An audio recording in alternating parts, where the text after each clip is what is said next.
Uh, uh, Thank you very much to all of you. Uh, this is a virtual event on sustainable and responsible tourism. Mute Minister साहब unmute है ना first.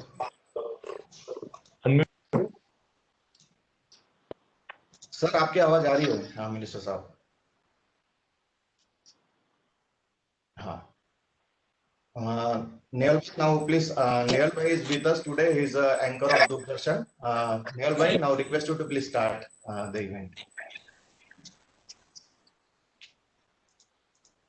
Again Nehal भाई आपकी आवाज नहीं आ रही है फिर से. No problem. I can.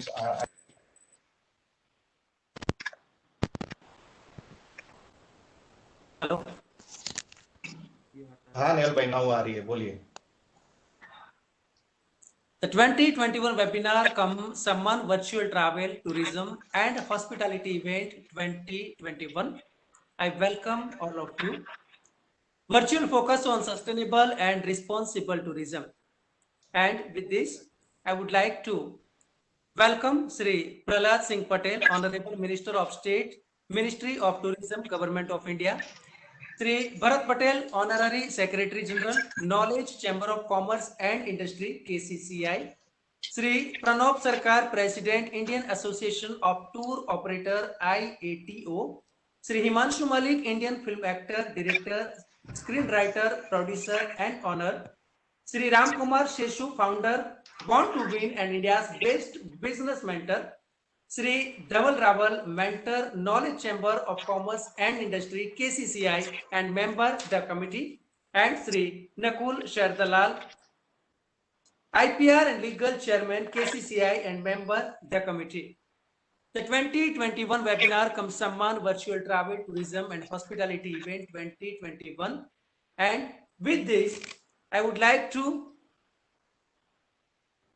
invite all the guests, all the dignitaries for digitally lighting the lamp. दीप प्रागट्य भारतवर्ष में जब भी अगर हम बात करते हैं तो बहुत ही महत्वपूर्ण होता है. जब किसी कार्यक्रम की शुरुआत करते हैं तो डिजिटली दीप प्रागट्य करें. शुभम करोति कल्याणम आरोग्यम धन संपदा शत्रु बुद्धि विनाशाय दीप ज्योतिर नमोस्तुते. दीप ज्योतिर नमोस्तुते. दीप ज्योतिर नमोस्तुते.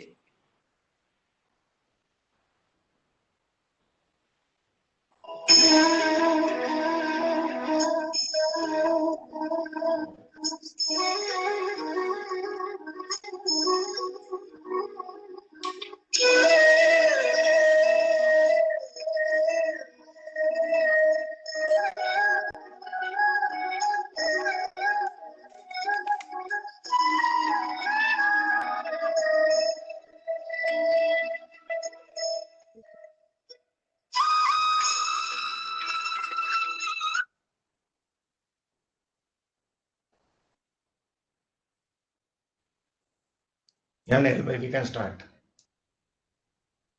And now I would like to invite Shri Bharat Patel, Honorary Secretary General, Knowledge Chamber of Commerce and Industry, KCCI, for welcome address.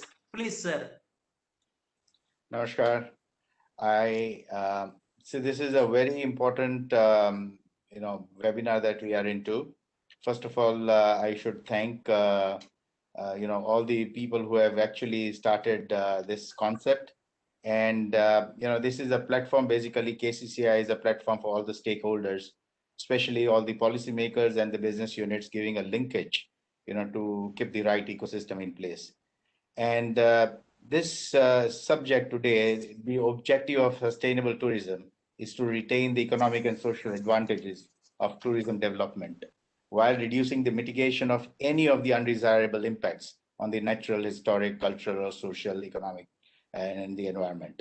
Now, this is achieved by balancing the needs of tourists with those in the destinations. And I feel very delighted to be a part of this prestigious virtual event. And virtual because more so at the time of COVID, we are unable to do it in a physical form. With this, I should, thank our Honorable Minister of Tourism, Government of India, Shri Prahlad Singh Patel, who's spared his valuable time. He was been traveling hectically from West Bengal to various places, and we are so excited that his presence is going to make this webinar very auspicious and very promising. I also welcome Shri Pranab Sarkar, President of the IATO, Mr. Himanshu Malik, Actor and Director from the Entertainment Sector, for their kind presence. I also welcome all the partners who are supporting, especially the Gujarat Tourism Department and the CSRD, which has been one of the forefront in terms of the research that has been done, as well as the Indian Association of Tour Operators for all the valuable support and guidance. I would also like to welcome the speakers in this session, Shri Ojas Hirani, Shri Rakesh Turani, Professor Neera Mishra ji, Shri Steve Borgia, Mahendra Vakharia, and Hadi Patel. I wish this great seminar to be a great success, and welcome once again to all of you. Thank you. Thank you very much Bharat Patel sir. और जब हम बात करते हैं tourism industry की, तो हम कह सकते हैं कि भारत इसमें काफी आगे है और आगे बढ़ने की कोशिश भी सतत जारी है। तब now I would like to invite for inaugural address Shri Prahlad Singh Patel, honourable minister of state, ministry of tourism, government of India. Please Shri Prahlad Singh Patel sir.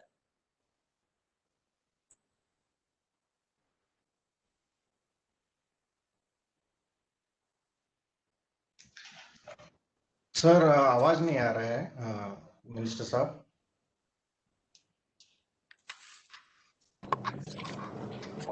अब आ रहा है आपको? हाँ बिल्कुल बिल्कुल सर, प्लीज। सम्मानीय भरत पटेल जी, प्रणव सरकार जी, जो हमारे IATO के अध्यक्ष भी हैं और लगातार मंत्रालय के संपर्क में रहते हैं, सरकार जी, ओजस हीरानी जी जो मेरे मित्र हैं, हिमांशु मलिक जी, और इस पूरे कार्यक्रम में KCCI का ये सारे ऑफिस में और जो लोग इस पूरे कार्यक्रम में अपनी बात रखने वाले हैं, तमाम सम्मानित जनों का मैं इस कार्यक्रम में स्वागत करता हूं और शुभकामनाएं भी देता हूं। अब हम जानते हैं कि 2020 पर्यटन की दृष्टि से लगभग शून्य वर्ष रहा है, लेकिन इस कठिन दौर में भी साथ और देश के साथ बड़े आर्थिक नुकसान के बावजूद भी अपने आप को खड़ा रखा। और मैं आदरणीय प्रधानमंत्री जी का आभार व्यक्त करता हूं, क्योंकि मैं मानता हूं कि पर्यटन के क्षेत्र में उनका जो भी उद्बोधन होता है उसमें कोई ना कोई ऐसी चीज संदेश देती है और शायद हमारे आगे आने वाले समय का रोड मैप होता है, जिनको हम उस पर आगे चलकर अपनी बातों को रखते हैं। ये भी सच है कि 2014 से 19 के बीच में भारत ने एक बड़ी छलांग लगाई। हम 65वें स्थान की रैंकिंग से 34वें स्थान पर आए, और जब हम मानते थे कि 2019 से लेकर 2024 के बीच में हमारी यात्रा 34 से 1 नंबर की तरफ होगी, इस बीच में जो हमारे सामने चुनौती के रूप में प्रस्तुत की है वो हम सबके सामने है। मुझे दो बातें विशेष तौर पर कहनी है, क्योंकि टूर एंड ट्रेवल्स के जितने भी ऑर्गेनाइजेशंस हैं, एक्सपर्ट्स हैं, ऑब्जर्वर्स हैं, मैं उन तीनों लोगों से कहूंगा कि हम सब इस बारे में बातचीत करें कि जब कभी होटल की बात आई थी तो होटल पर्यटन मंत्रालय के पास कुल 1400 होटल के लोग ही रजिस्टर थे, लेकिन हमने जब हमारे सामने डिमांड आई तो मैंने ये बात कही थी कि जब हमारे पास में स्टेक होल्डर्स की संख्या होगी तब हम कोई पॉलिसी बनाएंगे। कि जब फाइनेंस मिनिस्टर ने हमसे मांगा तो हमारे पास कोई जवाब नहीं था। हमने निधि पोर्टल स्टार्ट किया और आज लगभग 37,000 से ज्यादा होटल मालिकों ने उस पोर्टल पर अपने आप को रजिस्टर किया। जब ये संख्या 15-16 हजार पहुंच रही थी तब हमने तय किया कि हमें सेल्फ रेगुलेशन इस बात का भी लेना चाहिए कि आप होम मिनिस्ट्री की, हेल्थ मिनिस्ट्री की या टूरिज्म मिनिस्ट्री की SOPs को अडॉप्ट करते हैं तो आप अपना रजिस्ट्रेशन कराइए, अपना सेल्फ रजिस्ट्रेशन और सर्टिफिकेट निकालिए और अपने होटल में लगाइए। और मुझे इस बात का गर्व है कि आज की तारीख में लगभग 13,000 होटल ने इसका SOP अपने आप को अडॉप्ट की है, और वो नंबर भी एक बड़ा नंबर है। जब मैंने बीच में राज्यों के पर्यटन मंत्रियों से बात की थी, 2 दिन में पूरे देश के पर्यटन मंत्रियों से मैंने बात की थी, तब भी मैंने उनसे कहा था कि अब आप अपने राज्य में देखिए कि नीति और साथी पोर्टल के बीच का जो गैप है आप उसे पूरा करेंगे। ये उदाहरण मैं इसलिए दे रहा हूँ कि आज भी हमारे पास में टूर एंड ट्रेवल्स के जो ऑर्गेनाइजेशन है या जो स्टेक होल्डर्स हैं, उनकी कोई सूची हमारे पास में अथेंटिक नहीं है। आज जो सबसे बड़ी तकलीफ है, यदि हम किसी को मदद भी करना चाहें तो मदद करने का आधार हमारे पास नहीं है। आपकी चर्चा में कोई ना कोई एक मैकेनिज्म निकलना चाहिए कि कभी भी ये दौर तो निकल गया, उस दौर में अभी भी कुछ जरूरतें शेष होंगी। भारत सरकार ने जितना उनकी जानकारी में आया और जो भी स्टेक होल्डर्स ने मुझे जब भी कहा, मैंने उसको संबंधित मंत्रालय के सामने रखा। जो वित्त मंत्री के पास जाना था उनके पास रखा, जो एविएशन मिनिस्टर के पास जाना था उनके सामने रखा, और मैंने ये भी कोशिश की कि स्टेक होल्डर्स का कोई प्रतिनिधि भी मेरे साथ में जाए ताकि वो अपना खुद का पक्ष रख पाए। अगर कोई क्यूरीज होती है तो वहीं पर वो क्लियर हो जाए, और मुझे लगता है इसमें हमको सफलता भी मिली। लेकिन मेरा वो पक्ष अभी भी अधूरा है, और मैं देखता हूँ टूर एंड ट्रेवलर्स के कोई ऑथेंटिक डेटा नहीं है। और मैं मानता हूँ कि ये काम हमें जरूर करना चाहिए ताकि भविष्य में कभी हमें किसी की मदद करनी हो, कोई पॉलिसी में चेंजेस लाने हो, तो कम से कम हम उनको बुलाकर उनके प्रतिनिधि के तौर पर अपना काम कर पाए। तीसरे एक स्टेक होल्डर की चर्चा मैं जरूर करूंगा क्योंकि ये भी आपसे ही रिलेटेड है, वो है गाइड्स। हमारे पास रजिस्ट्रेशन नहीं हुए थे पिछले 5 वर्ष कोर्ट केस के कारण, वो उनका समाधान निकला है, और आने वाले 3 दिन में टूरिस्ट फैसिलिटेटर कोर्स जिन 5,000 से ज्यादा लोगों ने किया है उनके एग्जाम पूरे हो जाएंगे और एक बैच बड़ी संख्या में निकलेगा। लेकिन मैं इन्हें गाइड नहीं मानता। अगर इन्हें गाइड बनना है तो उनको नेक्स्ट स्टेप में जाना पड़ेगा ऑनलाइन। उनको एक यूएन की भाषा जो प्रधानमंत्री जी की इच्छा है उसको सीखना होगा, तो हम उसको गाइड का लाइसेंस देंगे और वो नेशनल गाइड होगा। लेकिन जो रीजनल गाइड्स है जिनने माना कि नहीं हमको साहब रीजनल गाइड रहने दीजिए, हमने उस स्टेटस को भी माना और हमने सब समस्या का समाधान दिया है। क्योंकि जब भी कोई ट्रेवलर अपना काम करता है तो उसको गाइड चाहिए, और परफेक्शन के साथ में जो लोग काम करें वो लोग चाहिए। अब चौथी बात आती है कि हमारे पास में जो मॉन्यूमेंट्स है, तो जो यूनेस्को के मॉन्यूमेंट्स हैं, जो आइकॉनिक साइट्स हैं, इनको तो सब जानते हैं। लेकिन एक बड़ी समस्या है जो 2000 साल पुराने, 2200 साल पुराने स्थान है, लेकिन उनको वो स्थान प्राप्त नहीं है। और इसलिए हम लोगों ने भी एएसआई में पूरी तरह से रीलिस्टिंग का काम शुरू किया है ताकि देश के सभी मॉन्यूमेंट्स को एक जगह पर लाया जा सके। कोई राज्य सरकार, कोई संस्था, कोई ट्रस्ट अगर एएसआई के महाशय को नहीं मानता है तो हम उसको कहेंगे कि वो ना माने, लेकिन हमारी सूची में 20 क्लॉज में उसका भी नाम रहेगा ताकि सबको एक प्लेटफॉर्म पर जानकारी हो सके। चौथी और अंतिम बात मैं कहूंगा कि हमने टूरिज्म हाईवे के कॉन्सेप्ट को अडॉप्ट किया है और हमारी तैयारी लगभग 80% हो गई है। जैसे ही हम पूरा डेटा हो, हम कोशिश करेंगे कि माननीय प्रधानमंत्री से उसका लॉन्चिंग कराएं, और ये डेटा शायद टूर एंड ट्रेवलर्स के बड़े काम आएगा। हमारा मानना है कि दिल्ली से आगरा, दिल्ली से शिमला, या जो भी हम रूट 100 रूट पर पहले काम करेंगे, इस बीच में कोई भी स्टे होगा, पॉइंट होगा, कोई भी पब्लिक टॉयलेट होगा, कोई पेट्रोल पंप पर हो, या कोई भी सरकारी या गैर सरकारी होटल होंगे जो ले स्तरीय है, उन सबके टेलीफोन नंबर, उनके दूरी उस पोर्टल पर, उस टूरिज्म हाईवे के मैप पर होगी, वो गूगल मैप पर होंगी। अगर अंदर कोई जा रहा है, रोड पर चल रहा है दिल्ली से आगरा, और दाहिने तरफ कोई 7 किलोमीटर भीतर कोई मॉन्यूमेंट है या कोई अच्छा स्थान है, वो अनाउंस करेगा यदि आप आगे जाके इतने किलोमीटर जाएंगे तो आप ये स्थान भी देख सकते हैं, या ये सुविधाएं वो इच्छा पर्यटक की होगी, और शायद ये हमारी इस यात्रा में मददगार होगा। ये बात तो मैंने अपने पक्ष से कही है। अभी जो आंकड़े आए हैं उसमें प्रधानमंत्री जी ने जो बात कोरोना के पहले कही थी कि देखो अपना देश, हम पहले 3 साल में 15 डेस्टिनेशन पर जाएं और उसके बाद में विदेश जाने के बारे में सोचे। हमारा भी यही विश्वास था कि जो भारत के पर्यटक 2 करोड़ 20 लाख देश से बाहर जाते हैं, देश से बाहर जाने का उन्हें अवसर नहीं मिला, और मुझे विश्वास है कि वो डोमेस्टिक टूरिज्म के साथ जुड़ेंगे, और ये मेरा अनुमान सही साबित हुआ है। और अभी जो पर्वतीय क्षेत्र है, उदाहरण के लिए जम्मू कश्मीर, ज्यादा 70 के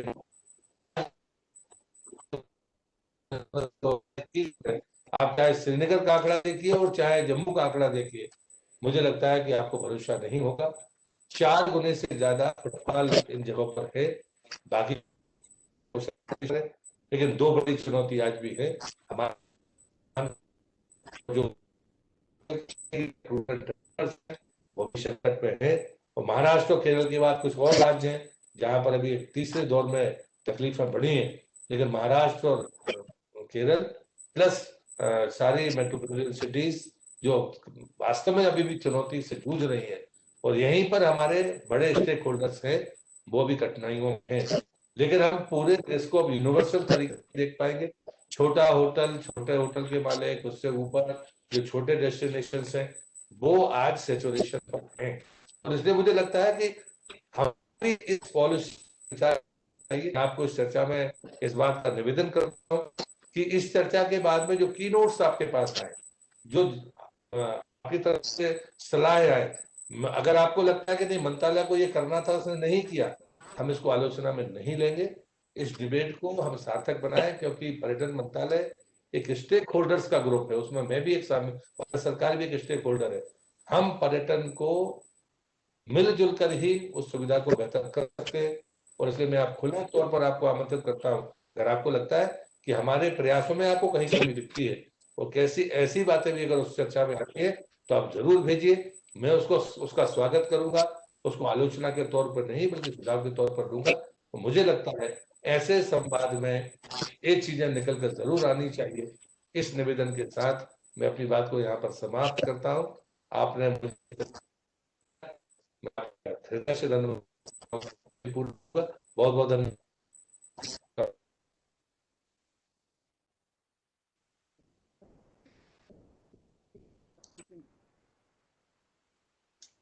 नेहल भाई, कोई बात नहीं, आपकी आवाज नहीं आ रही है। Thank you very much minister साहब for your guidance and support for us and provide such a inspiring speech. Now I request Shri Dhaval Rawal, mentor KCCI, to please for vote of thanks. जी नमस्कार। I am audible? Yes, sir. Yes, sir. Yes, sir. आवाज आ रही है? जी जी। तो I am feel delighted to be a part of this prestigious event. और सबसे पहले श्री प्रहलाद सिंह पटेल साहब, minister of tourism, government of India, आपके यहाँ आने से सर ये जो हमारी टूरिज्म इंडस्ट्री है उसको जिस रहे हैं, और आपके मार्गदर्शन में, आपकी उपस्थिति से, आपका ये बयान सुन के हम सब में आत्मविश्वास उभर रहा है। और हम ये आशा करते हैं कि आपके मार्गदर्शन में, आपके प्रयासों से और हमारे स्टेक होल्डर्स के इन्वॉल्वमेंट से ये जो मुश्किल घड़ी है टूरिज्म इंडस्ट्री के लिए, उससे हम जरूर बाहर आएंगे। और हमारे माननीय प्रधानमंत्री जी का जो विजन है, उस विजन के हिसाब से हम टूरिज्म इंडस्ट्री को एक बहुत बड़ा सेक्टर डेवलप करेंगे, ना कि नेशनली बट इंटरनेशनल भी हम लोग एक बड़ा सेंटर बन सकते हैं। और जरूर हम लोग आपके मार्गदर्शन में ये प्रयास करेंगे। इसके अलावा जो हमारे साथ अभी जुड़े हुए हैं स्टेक होल्डर्स में, श्री प्रनोद सरकार जी, president IATO, Shri Himanshu Malik ji entertainment industry से है, हमें सपोर्ट करने वाले जो लोग हैं, जैसे हमारे पार्टनर्स हैं, गुजरात टूरिज्म डिपार्टमेंट है और Indian association of tours and travels है। इसके अलावा जो हमारे गेस्ट स्पीकर है, श्री ओजस हिरानी जी, राकेश सोरानी जी, मैडम नीरा मिश्रा जी, श्री स्टीव बोरगिया जी और महेंद्र बखारिया जी और मिस हार्डी पटेल, आप सबका भी मैं आभार व्यक्त करता हूं कि आप सब यहाँ पे आए हैं। और हम सब मिलके ये प्रयास करेंगे कि हम टूरिज्म इंडस्ट्री को उसकी पुरानी जो उसका बेंचमार्क माइलस्टोन था उससे भी आगे ले जाए। और let we be vocal for making this industry global. Thank you very much. Namaste. Thank you very much, Dhaval sir. Now I request Bharat Patel sir to say few words.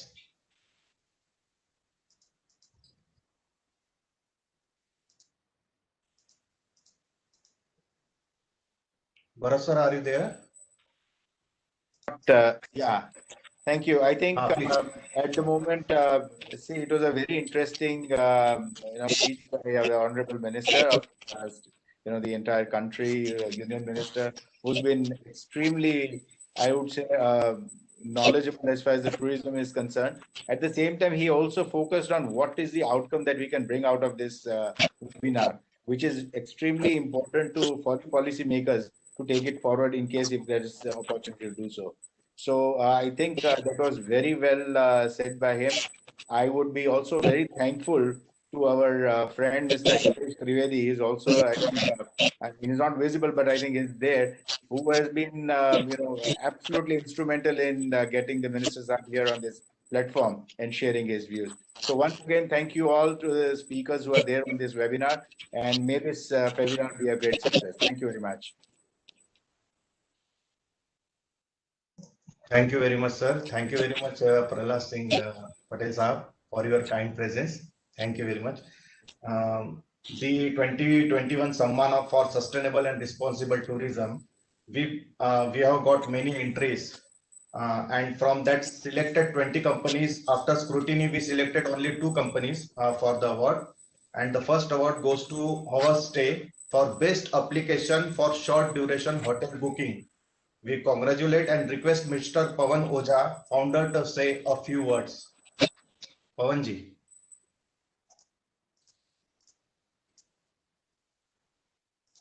Pawanji, are you there? Okay. Some technical problem. Now the second award goes to Woods and Sashan for Sustainable Ecosystem of Hospitality. We congratulate and request Miss Aisha Langal to say a few words. Miss Aisha. Namaste, everyone.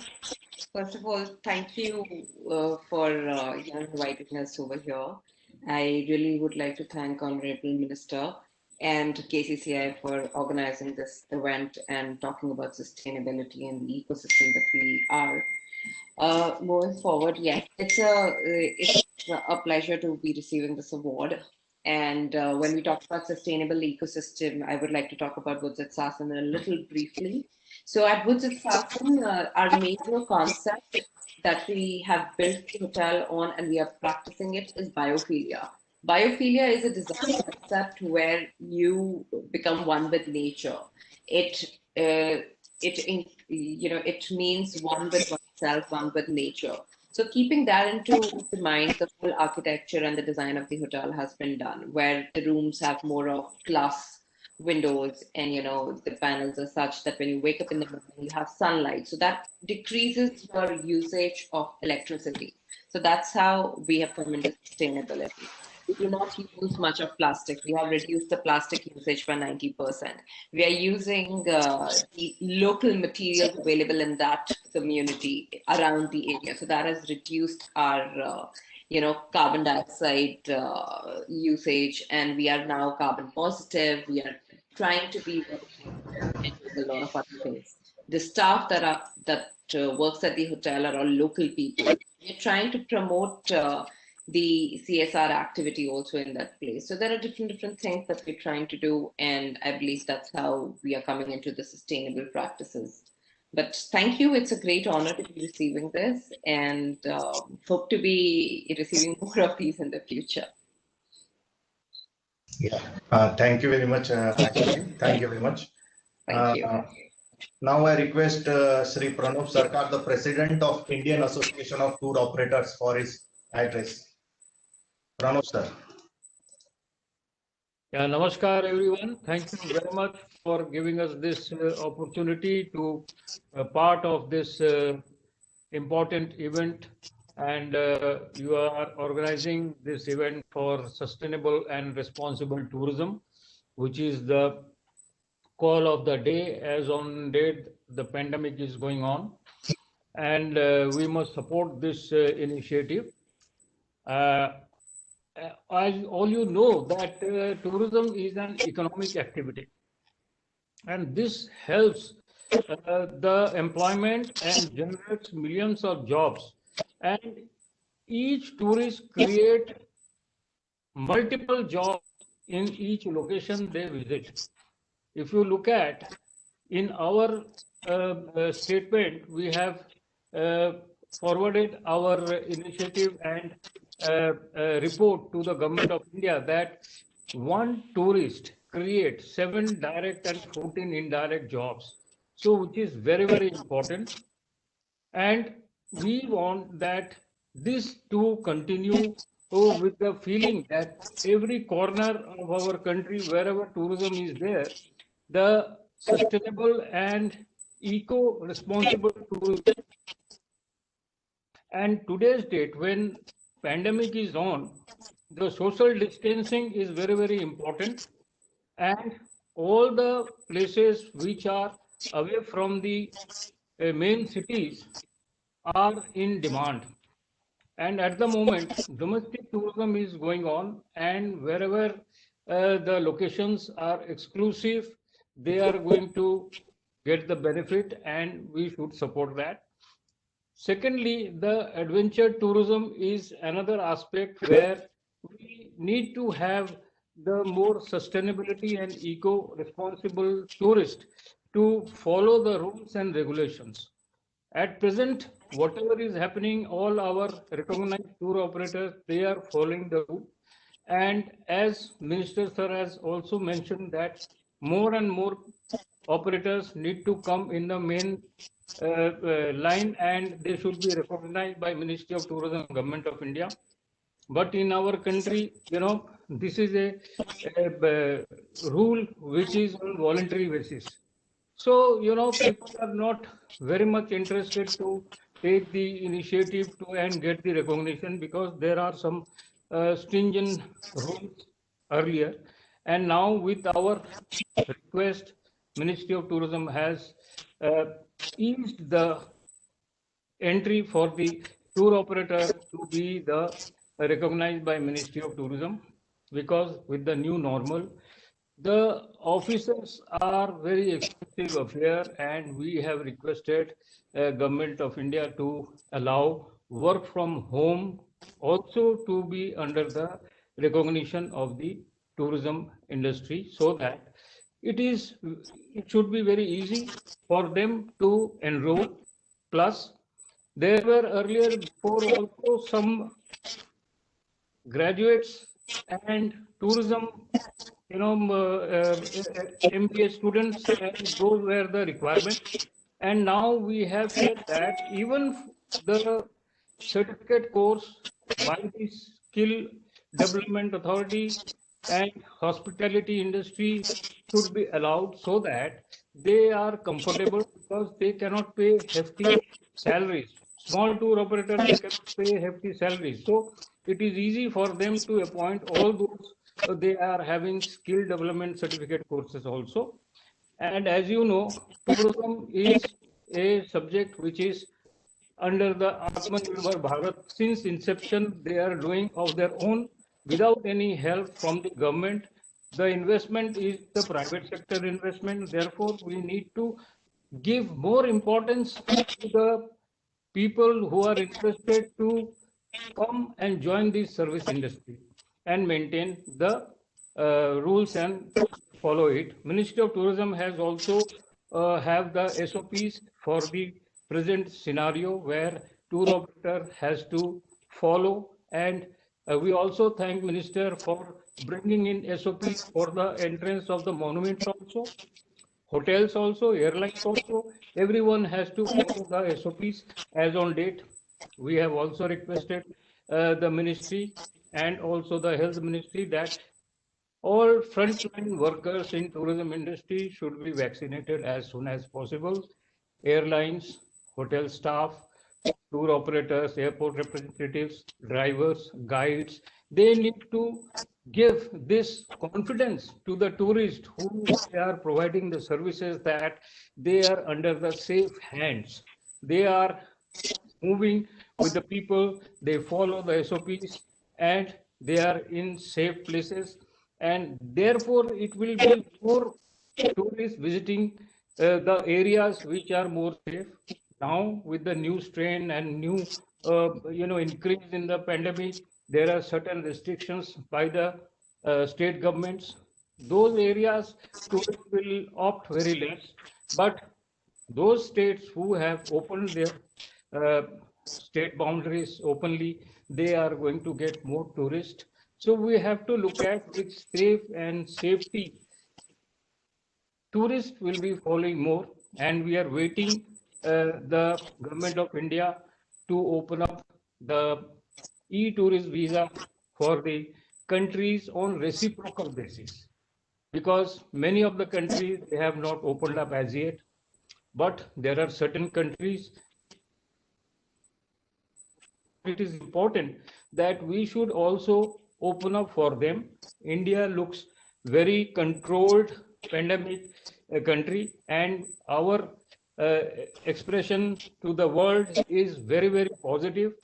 The way the pandemic was controlled and the vaccinations have been given to our citizens, and it is giving a positive message to the world that India should be a safe destination and more people can opt to come.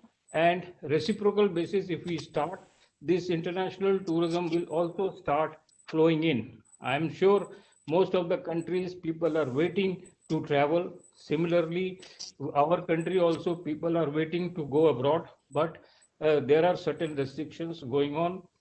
European countries are not yet open. North America, America, they are not yet open, but soon situation will improve. And I'm sure with this, keeping in mind the safe tourism and with sustainable and responsible tourism, I think we are going to grow. And soon we will see there is a change in our graph. Today, maybe as ministers have said, we are zero maybe, but soon it will take off.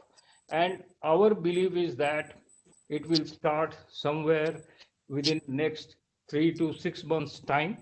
And once it starts, it will take minimum 2 years to come back to the normal situation. After that, it will go very high numbers, and we should have very positive note. And whatever way we can help this tourism industry to sustain themselves for survival, and then we should think of our revival. With this note, I thank you very much and all the best. Thank you very much, Pranav Sarga Saab, for your valuable address. Now Pawan Oja Saab is with us. Thank you, Nakul. Yeah, Pawan. Thank Yeah, please. you, Thank you. College Commerce and Prestige, for selecting us. And for this app, our stay, it's the launch for to boost the travel in the India. And my co-founder, Abhishek Jain, will tell more about this. Hello everyone, sir. Sir, whenever we've traveled, we've seen that we need to stay for small hours, for let's say while traveling from one place to another place, right, sir? Uh, it's just that we don't get stays for short durations, and results in we need to book for the full day and everything. So this is for this app has been developed and for that purpose only, where we can look at small durations stays, so that the cost for the travelers comes down, even including the corporate travelers. In Corona times, this is a big problem where stays have been very short.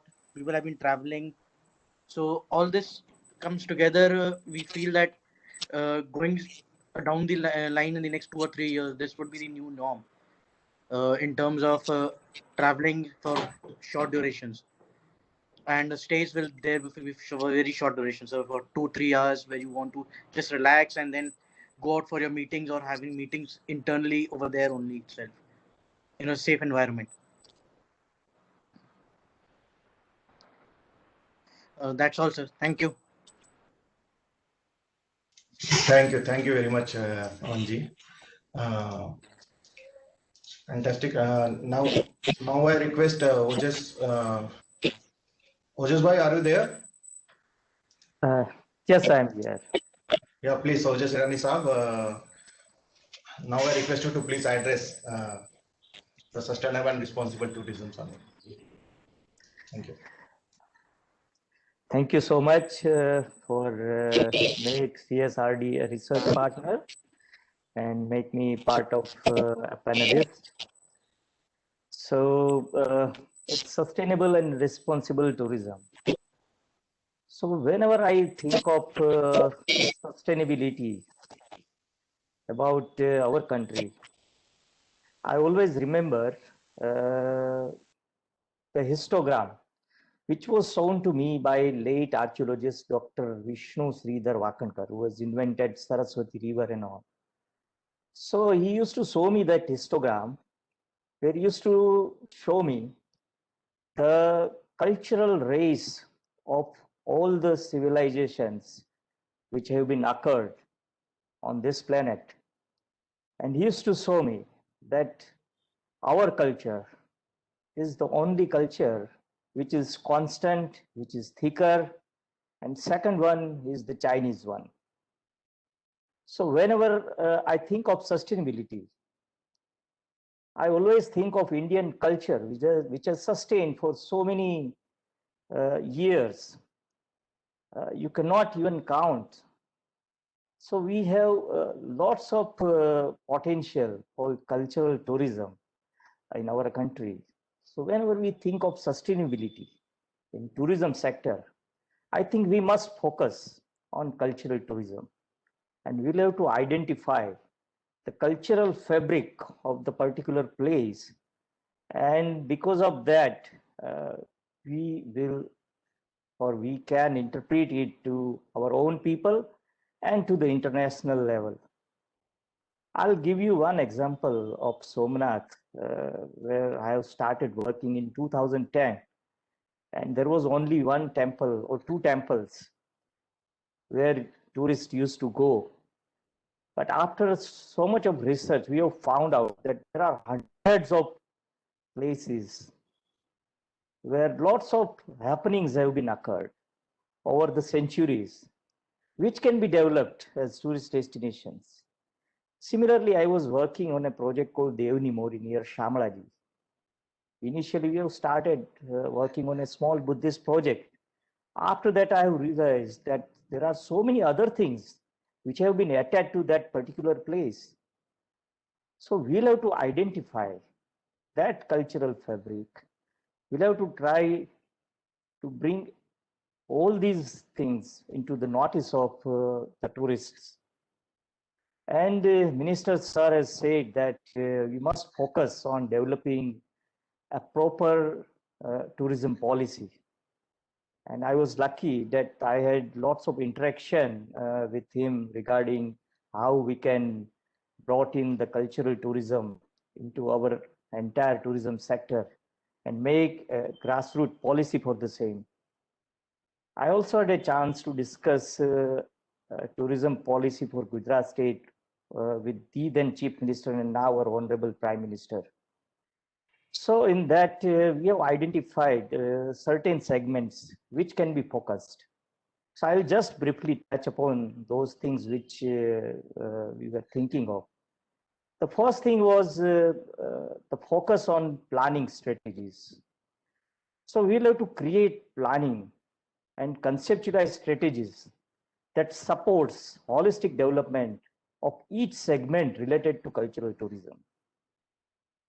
The second thing is the creation of new products. Like one panelist has said that our stay is a new product, which is very much important.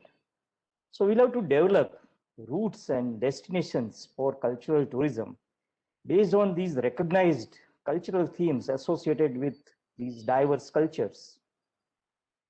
Then we'll have to touch upon the organization part of it. And we'll have to achieve the institutionalized by developing councils to be established at regional or local levels within the context of good governance to ensure full and active participation of cultural tourism sector as well as all related public and private entities in relevant decision-making process. And then, of course, one panelist has said about investment, which is very much important to boost tourism investments by designing incentive strategies that would make tourism investment projects economically feasible and viable. And for all those things, we'll have to strengthen the infrastructure and to develop the infrastructure of destinations where cultural tourism activities grown intense and for extended tourism season throughout the year in these destinations. And because we are thinking of getting new cultural destinations, we'll have to think about heritage conservation and preservation also, because we can see that has remained the most neglected part, and that is the reason why tourists are not interested in visiting those ruins. So we'll have to preserve and conserve our rich heritage in these cultural spaces and promote them as part of the cultural destinations. And of course, for all these, we need a proper branding. And to commence with marketing and promotion activities at each destination with the ultimate objective of branding it for ultimate destination for cultural tourism. And for all this, the one thing is lacking here in our country the most compared to other countries which we used to visit the most, because of quality of services. So we'll have to activate total quality management in every constituent of the entire tourism circuit. And for all these things, we'll have to make a plan of action. And I'll end a small lecture by stating that, remember, when we were discussing that tourism policy for with the then Chief Minister, he always used to say that our 90 to 95% tourism sector is either spiritual or cultural. Rest is only 5 to 10%. So that's why I think if we focus on cultural tourism sector in our country, I think the sustainability definitely will come in our when we are thinking of sustainable tourism. With that, I'll end my lecture. Thank you so much. Thank you. Thank you very much, Ojas Hirani Saab. Thank you very much for your valuable address. Now I request Himanshu Malik, Indian film actor, director, screenwriter, producer, and honor Malik Moves film. Himanshu ji, can you please? Yes. Thank you. Namaskar. Namaskar. First of all, thank you very much for having me here with this esteemed panel. Honorable Minister Prahlad Singh Patel ji, Bharat Patel ji, Pranab Sarkar ji. It is really wonderful to be here and to listen to these, the grassroots and the foundation of our travel and tourism industry. So what I want to talk about is essentially the impact cinema can have on tourism, on the possibilities of how cinema can serve and create tourism opportunities, can create travelers and inspire them to travel deeper into our own country. Okay. 2019, when all the cinemas were open, Indian film industry sold 1.09 billion tickets. Yes, 1.09 billion tickets.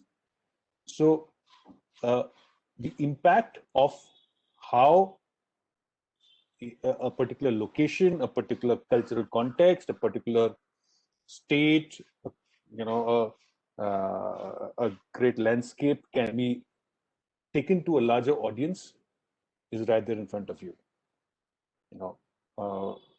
And the impact of, India is a country where there are, films and cricket are a very distinct region by itself. And we all know how Bollywood film industry made Switzerland a very wealthy country and made it a top tourism destination in Europe. When it comes to filmmaking and how a filmmaker chooses to go to a particular state or a particular area, it is very simple that filmmaking is a very tough and very complicated financial structure, which creates a lot of limitations of time, of season, of availability of actors, all those things. And on that front, if we have the support of the government, of the local administration, of the local tour operators, it is extremely essential for us, because filmmaking as an art, it's the most famous and most successful commercial art created by mankind. And as an art, it's a very demanding art. So you need a certain comfort zone, which can be provided by the local people, the tour operators, local administration. Because, I mean, just to give you an example, as a filmmaker, when I go to a particular place, let's say a street, a house, an area, a city, the number of permissions involved to shoot for us are so complicating and so many. There is the local police, there is the, let's say the municipal corporation, there is the road traffic police, there is, there are multiple agencies where we have to take permissions from, and unfortunately,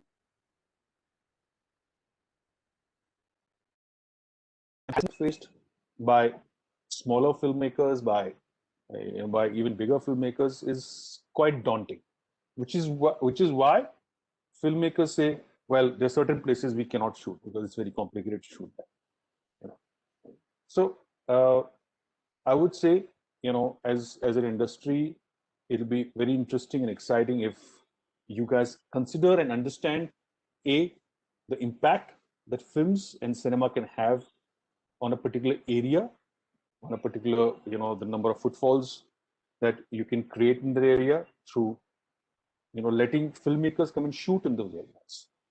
And B, support the filmmaker, support them with better infrastructure of government, of just being, being, one can say, warm and kind to filmmakers, because we are all artists and we are all trying to go beyond and create something. So this is a couple of few things I wanted to put in front of this esteemed panel. And once again, thank you so much for having me here. And let's hope that Indian cinema continues to flourish. And now that COVID is ending, there is a lot of activity in our business, because consumption has gone fourfold with OTTs and a lot of such platforms that people can view content.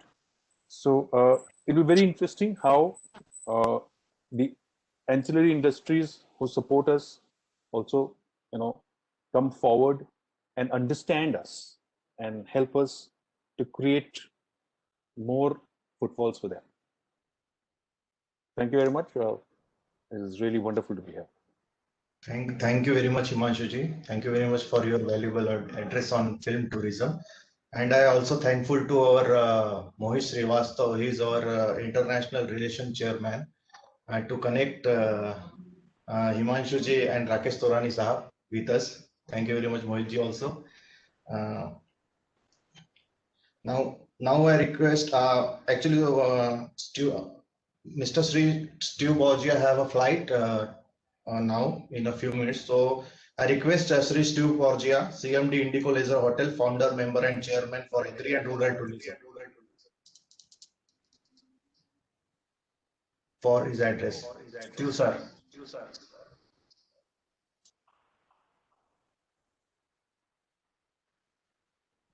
Thank you very much. I'm Steve Borgia from Chennai. I work more in south of India. In fact, the pandemic has done so much to this country, which ecologists and environmentalists could not do. It has taken us closer to the rest of the world. We have sparrows on our windows, we have peacocks, we have the animals coming to safety, and many things. But as a country and for tourism, we don't have to worry. We are a country which no country can provide. We are a world in a country. We speak in about 2,000 languages, write in about 50. We taught the world how to fly airmails. We taught the world how to count 1 to 10. Take it anywhere. It is surely because of lack of understanding. The aliens called us uncivilized and third world and all that. Leave apart all that. Today, when it comes to tourism, India is the only country in the world that can sell emotion. Forget anything else. And that's the word today. And pandemic has set the country, especially the domestic tourism, in the right direction. It was so difficult. I have been practicing rural tourism, sustainable rural tourism, for the last 40 years. It was so difficult for me to inspire travel agents and tour operators to go to rural products, because rural products are a very responsible product. They're not ordinary products. It is a socio-economic tool to give back our rural areas, to mend their rural backbone. But there is so much to take. But if we do not offer something in return, it is not fair tourism. The world is slowly moving from sustainable, responsible tourism to regenerative tourism. I think as a country, India should look at directly going to regenerative tourism, because even sustainable tourism cannot be what it should be for the future.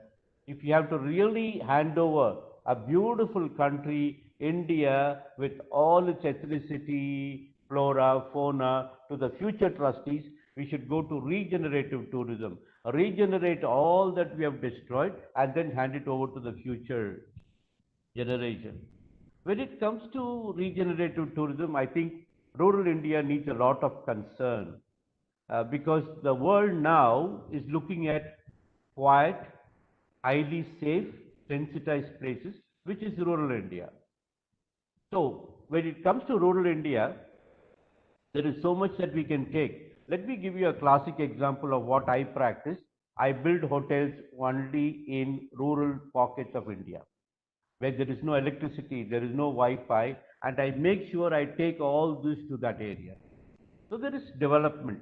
There is something in return I give. I don't go and build a cement factory, not a coal mine, nothing. I don't want that. They don't want that. We build a cement factory and pollute the village. No. I do a business, which is typically hospitality, where I can employ only rural people, where I can find a market for all that they produce. Their fruits, their vegetables, their textiles, their tiles, their building material. I use only that, and I share what business I do with them.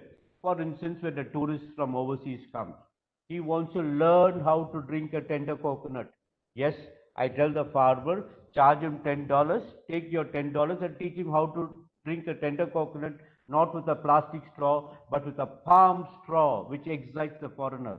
If the foreigner wants to climb a coconut tree, to learn how to climb, he's charged $50 to learn. It takes half a day to learn to climb a coconut tree. So like this, if he wants to ride a bullock cart, teach him how to ride a bullock cart. It may take 1 day, and give him a license to ride a bullock cart. So these are the excitement factors where we link sustainability, the rural people, and tourism directly together, so that their per capita income goes up. And this is a social response. And this is a social responsibility. We have ignored our rural areas for a long, long time. So naturally, when we go into this terrain, this is where sustainability and responsibility and regenerative tourism comes into place. I think as a country, we need to push ourselves there, to go to remote areas of this country, start with what they know, with what they have, and with what they do. And I think that is the best way we can regenerate the country. For I must admit, I run a brand called Indeco. They are all rural hotels, but 5-star hotels, not just rustic hotels. beautiful hotels, palace hotels. We provide service in a manner that it befits the best service that they can have in any royal hotel. We have today seen our P&L, profit and loss account. My profit and loss account during pandemic and today, this year, 2021, is far superior and far higher than what it was the pre-pandemic days. How? How? We stopped cribbing. We said, what can we do within the rules and the SOPs set by the government? We said, within the rules, what can we do? The government said, shut your hotel. Okay, we have shut the hotel. What do? They said you can have 50 packs wedding in wedding halls, 50 to 60 persons. We converted our conference halls, re-registered them as wedding halls. And we did, we did about 16 weddings, then it only went up. So our conference halls became wedding halls. Our swimming pools, we cannot use swimming pools even today. We converted all our swimming pools into fish tanks and sold fish worth 3 to 4 lakhs a month. That was enough to pay their full salary. We never negotiated with anybody for half salary, quarter salary. So it also meant lot of regenerative ideas. Sustainability and responsibility was there. So we survived. Today our P&L is far superior than the previous year. There was nothing to crib. Yes, of course, urban hotels had a hit and the government could have been a bit sympathetic and gone out of its way to do something. But still, we have no need to crib when it comes to tourism. All that we need to be is to be responsible to the country, to the people, to the destination and to ourselves and provide the best that we can do. I'm sure India is going to be a trendsetter and we will do great. The hour is now. Then the world will see India with new eyes. And that's all we need. Thank you. Thank you very much, sir. The impact of COVID has been very high on tourism and hospitality sector at large. Sustainable, responsible tourism fights back and will trigger revival. Thank you very much. Thank you. Now I request Shri Ramkumar Seshu, founder Born to Win and India's best business mentor. Sir, are you there? Very much, Nakul. Yeah, thank you, sir.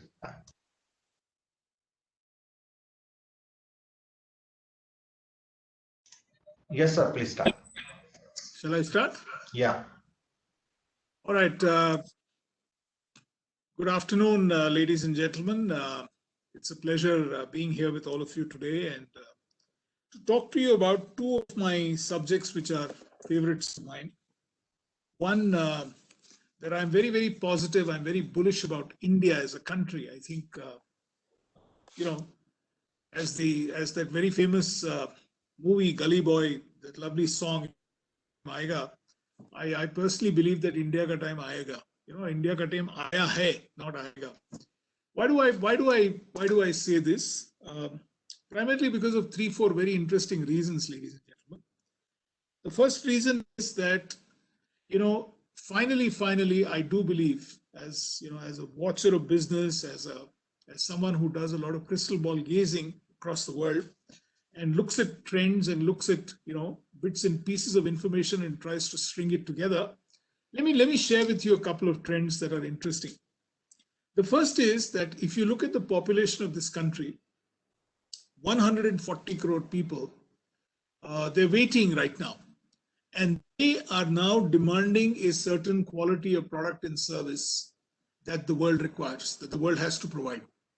And it is in our interest to make sure that we will be able to get those products, we will be able to get those services and power the hunger that this particular 140 odd crore people in this country have. So what does this mean? It means very simply that this country is going to get to becoming a $5 trillion economy. Now, there is a debate whether it is going to be 2025 or whether it's going to be 2026. I think that's an academic debate if you ask me. The point is that in the next couple of years, in the next 5-6 years, we will see India firmly as a $5 trillion economy. And there is no doubt about that in my mind. The fact that we are going to get to that particular level is a given, is a fact. And that it's a fact only because of one reason. And the reason is that we have today unleashed a certain pent-up demand in our people who will demand those kinds of products and services that will fuel this $5 trillion economy. One of the most important sectors, I personally believe that this is, there are quite a few sunrise sectors in this country right now. But one of the sectors that I am very, very bullish about is this entire business of tourism. I think the hospitality and tourism business will finally come into its own. There is another very interesting trend that has happened thanks to the pandemic. The pandemic, there have been a lot of negative stuff, but there are also some very interesting trends that we need to analyze and pick up and keep in mind. One of the interesting things that has happened in this entire pandemic is that people have been so cooped up at home. And I loved what Mr. Borgia just mentioned a little earlier about how he changed stuff in his own resort. Now, the point is this particular pandemic has given rise to a very interesting trend. There is a lot of weekend travel. There is a lot of day travel that is happening. There is a lot of neighborhood travel that is happening. Earlier, travel meant that, you're going out of this country, you're spending 15 days, you're spending, 3 weeks, you're taking off for 4 weeks or 5 weeks. But today, I think travel has become much, much more simpler. It's more family-based. It's more weekend-based. It's more day travel-based. It's more neighborhood travel-based. So people today are discovering some amazing new areas that they're going and traveling.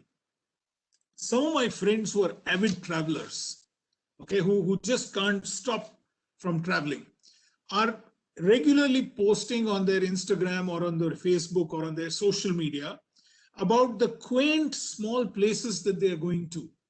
Now, this is a very interesting trend, that people are going off the beaten track, and people are going off the beaten track and discovering places that never existed before. And they're rediscovering these places. These are smaller places, and they're talking extensively about it. And obviously, when they start talking about it, their friends will start going there. And therefore, there's lots and lots and lots of interesting gems that are hidden in this country that didn't come out because we wanted to do, the kind of travel that time in this country before the pandemic was always going to those, famous places, going to those luxurious spots, going to all of those places. But now the meaning of travel is going to be changing, and travel and tourism is going to become more intimate, more me, my family, maybe my immediate circle of friends. And that's another very, very interesting trend that's going to happen. Let me also share with this group today some very interesting trends that have happened, which is why I'm again bullish about this $5 trillion economy. The first thing is this, that, I'm sure that all of you would have realized that almost 30 to 40,000 crores were transferred by the government of India in the month of April to the direct beneficiaries. Now, this is amazing. Not a whiff of a scam.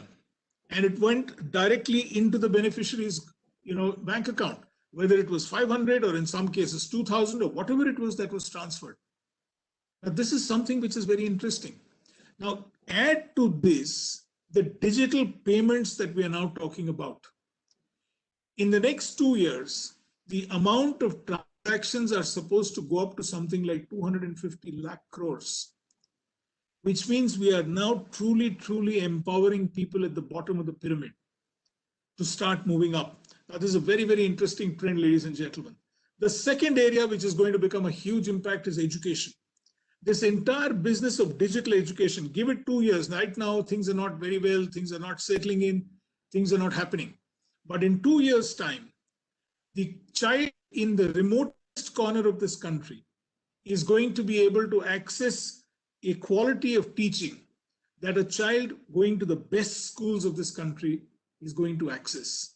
Now, this is something interesting, which means that thanks to digital platforms, children are now going to start studying content and going to participate in a process that is going to be uplifting. So there are so many of these interesting trends that I can see that will power our $5 trillion march. And have no doubt about it that we're going to get there. Now, coming down to the business of travel and tourism, it is anticipated that the entire travel and tourism business which is there, the entire hospital, I'll add travel, I'll add tourism, I'll add hospitality, I'll add the entire basket there. It is anticipated that this particular sector is going to be one of the employment drivers of this country, because this sector has the potential to drive a certain amount of employment. And this is good employment, this is trained employment, this is employment which is skill-based, which is skilled employment, which is for a lifetime. And this sector has the potential to lift people out of being unskilled laborers into giving them a certain skill, whether it is in housekeeping or whether it is in the F&B, whether it is in the kitchen, whether it is in the restaurant, whether it is in the reception. It is going to be able to give people, create jobs for people at the local level, at their homes. And this is going to be something which is a phenomenal trend that I can see in the next couple of years. So keeping this in mind, the fact that travel and tourism is going to become an extremely important, extremely critical part of this entire march towards becoming a $5 trillion economy. What do we need to do? We need to get our act right. And I'm delighted that this particular forum, especially thanks to Mr. Nakul Lakhe and his team, is organizing this seminar on sustainable and responsible tourism. So when he contacted me and said, will you be able to speak to us on sustainable tourism and responsible tourism, I said, this is an amazing subject that you've come up with, Nakul. Sustainability obviously is from the demand side, from the supply side, and responsible is from the demand side. Now we need to educate our people in terms of how are they going to ensure that when they travel to these quaint places, when they travel to these places that are off the beaten track, we don't go there and leave a trail of plastic. Now, plastic is part of our life. We need plastic. There's no question about that. But we also need to learn how are we going to ensure that the natural beauty of that place is not going to get swamped under the weight of so many people who have suddenly started getting there and demanding whatever products and services out there.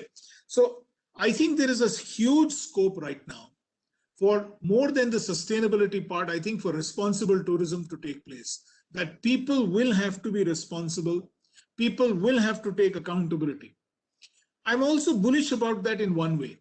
I think, when we started this entire pandemic last March or so, we did keep hearing of people taking risks. We did keep hearing of people not wearing on a mask. We did keep hearing of people not using a sanitizer. We did keep hearing of people not doing social distancing.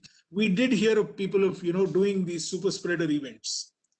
But somewhere today, I am now getting more and more and more of this feeling that wearing a mask, sanitizing your hands, maintaining social distancing, making sure that you don't organize super spreader events are all become part of our day-to-day life. The way things are going, I think there is a certain amount of natural preservation of human beings that is kicking in, and that is making people more and more responsible for themselves and accountable for their life. Now, if we can continue with this trend and educate people that look, for all, you have to use whatever you need to use, but when you go out of your home, can you make sure that you don't leave a trail of nonsense out there and completely ruin the environment in that place? I think the government has to act on this immediately. Years ago, when I visited a place called Mathiran, there was a complete plastic ban in Mathiran. You couldn't take a plastic bottle into Mathiran. You were checked when you were entering Mathiran saying, what are you carrying with you? Are you carrying anything that is, that is not acceptable to us? I think some of these things the government will have to legislate and bring in a strong legislation. And I'm glad that we have the minister here. I'm glad that we have some of the eminent people out here. Please legislate right away, because that is something that we require. The only way people started following the mask rule was that when they started getting fined for not wearing masks. Unfortunately, that's the kind of people we've become. And therefore, to encourage responsible tourism, I think it's extremely important that we bring in a certain amount of legislation saying you will have to follow certain rules and regulations. I cannot stop you from consuming your soft drink. I'm not going to get in the way of you consuming your soft drink. But if you do consume a soft drink, will you please make sure that you carry that bottle with you and dispose it off in the right way? I think that is something that we need to learn, and I think that is something that needs to be enforced. That is something which is very, very important. Now, coming down to sustainable tourism, I think there is a huge scope in this entire business of going green, on this ecotourism that we are now talking about. Lots and lots and lots of people. I predict, for instance, that the carbon footprint that people are leaving, especially from a tourism perspective, is going to get into sharp focus. So we will have situations in the future by which sustainability will become a big thing. And I think, another trend that will happen is that people will want experiences as close to nature as possible, because simplicity is another big trend that I predict will come back into shape in the next few years. We will start looking for simplicity. We will start looking for organic stuff. We will start looking for local stuff. This is going to be a trend that will happen. And people will then start going. And if we can start providing sustainable means, if we can talk to people saying, live simply, enjoy nature, live simply, enjoy nature, if this is the kind of message that we can give out, then when we do get to that $5 trillion economy status, and with such an important employment generating sector like tourism, I think we would have created a unique product for India, which is sustainable and responsible tourism. Ladies and gentlemen, the time has come now for us to do both. From the demand side, which is the people, we need to encourage them to get to be more responsible. From the supply side, which is the tourism provider, which is the opportunity provider, whether it is a resort, whether it is a form of transport, all of this need to start focusing on sustainability, and the government will have to play a great role today in making sure that we legislate, and the pristine beauty that is in India, in Gujarat, in India, across the country, we have these beautiful small nuggets available. We must protect them. We must ensure that we leave them for future generations of people.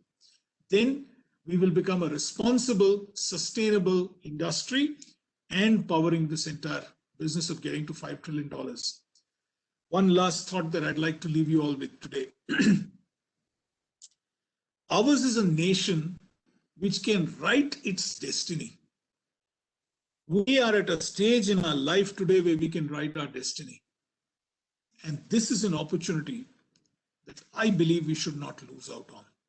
I think we should capitalize on this opportunity of writing our own destiny and making sure that we can get to what we can get to.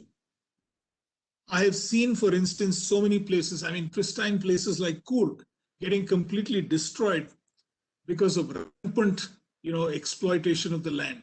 We should not allow that to happen. There are so many Coorgs waiting to be discovered, and we should make sure that this sustainable and responsible tourism, responsibility from someone like me who's enjoying going to that place as a tourist, and sustainability from our providers of the resorts, of the hospitality chains, making sure that both of us can meet together and work together and ensure that we have something that we can leave behind to future generations in this country.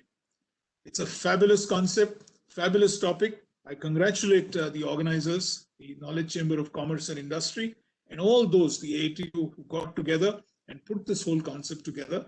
I'm enjoying myself listening to all of you. God bless us all, and let's work towards making this country a fabulous country, which is sustainable and responsible from every which way. Thank you very much, ladies and gentlemen. Thank you very much, sir. As you rightly said, अपना time आ गया है, and we would.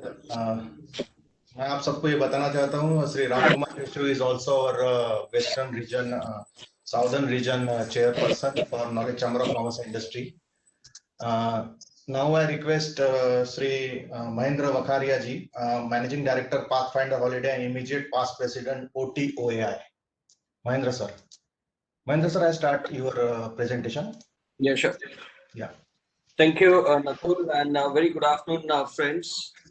Very inspiring words from Mr. Ramkumar. Very happy that you are very gung-ho and positive about our tourism industry being a driver into the 5 trillion economy. and rightly so. We also feel the same. My friend Steve also explained the way what he did differently in the pandemic to make sure that he could sustain his team, his employees, and still do better business than earlier times and survive. So all of us, for us in this tourism industry, this topic which has been selected, sustainable and responsible tourism, is the topic of the moment. You know, United Nations World Tourism has been harping on this since the last 3 years. 2017 was designated as a sustainable tourism year, but slowly and steadily we are becoming more and more mindful and aware of it. It's still the tip of the huge iceberg of the mountain that these two concepts are required to be understood by everybody, as Mr. Ramkumar said, from the supplier point of view and from the demand point of view, to understand what is sustainable, responsible tourism. You know, has a thought ever come to any one of you while you have traveled within India or out of India, and what is the kind of impact your travel are you impacting that particular place, the destination, the local community, and in general to the world? I'm sure not, and I don't blame you for that. Honestly, even I've been did not think about something like this or the impact that my travel is making till some time ago, and I have been lucky to have the opportunity to travel to 50 and plus more countries. But it's very important that we start discussing this through such webinars and seminars, reach out to more and more people and make them aware, make them understand the importance of sustainable and responsible tourism. You know, and these discussions are the ones that are going to make us leading to that direction. You know, and ultimately we have to go to the demand, which is the end customer, the traveler. You and me are also a traveler at some point in our life, and all of us have to be very mindful of this. So let us try and understand simplify and understand what is sustainable, responsible tourism. Next slide, Nakul, please. So if you have to look at it, Nakul, can you move the slide, please? According to United Nations World Tourism Organization, you know, sustainable tourism means any tourism which is allowing the development of the economical, social, environmental capacity of the particular place, and which you are not disturbing it. You know, it's a very simple thing. Also, for example, the Maoris, who are the local inhabitants of New Zealand, for example, for them, according to them, sustainability is about having an intergenerational mindset and doing what we can today to ensure that our future generations can experience the same things that we can experience today, which is so beautifully explained. Another very interesting quote on sustainable and very simple way to understand is from Mr. Aga Harun is, any tourism activity that is not providing and ensuring direct financial benefit to the local community from where tourism money is being generated is not sustainable tourism, and which is so very rightly said, which has been explained by Mr. Ramkumar and Steve as well. Tourism that does not bring money to the local community is no tourism. Whether it's sustainable tourism, you call it rural tourism, responsible tourism. In short, any tourism which is not bringing money to the local community is not a good tourism. You know, we need the local community to survive. We need the local community to progress socially, economically through the progress and through the means of tourism. You know, also, are sustainable and responsible tourism the same? All of us have this question: what is sustainable? What is responsible? How do you differentiate that?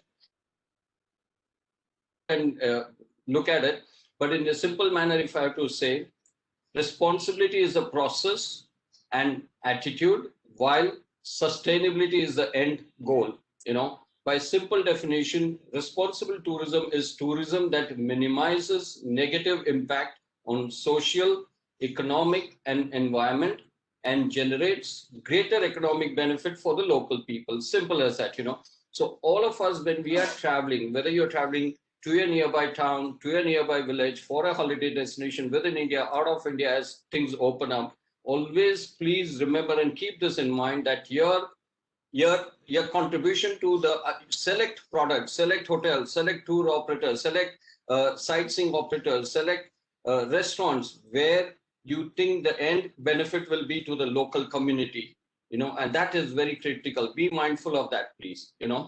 Also, you have to realize, as Mr. Ramkumar said, tourism is a huge industry worldwide. It's more than $1 trillion industry and accounts for 10% of the global GDP growth. It is one of the largest creators and providers in the world, whether it's direct employment, indirect employment, whatever you call it. It is such a big industry, and that one can have both positive and negative impact on people and the environment. The effects of tourism can sway depending on the implementation of responsible tourism. You may have heard about the term responsible tourism being used in different contexts or different ways. To my mind, if I have to say example, sustainable tourism or ethical travel, regenerative travel that Steve spoke about, which is so very important right now, responsible travel, impact travel, conscious travel, all these terms are used to explain travel that has a very positive impact rather than a negative one. If I have to go further and explain, responsible tourism is tourism which minimizes negative social, economic, and environmental impacts. If you go into any place, like Mr. Ramkumar said, do not leave a trail of plastic. Plastic is one of the worst things that we can pollute this world with, and the planet with. It takes millions of years for it to degenerate and decompose, and it's not some of it is not even possible to decompose. And so we have to be aware of what impact are we going to leave when we are on a holiday. Responsible tourism is one which generates greater economic benefits for local people and enhances the well-being of host communities.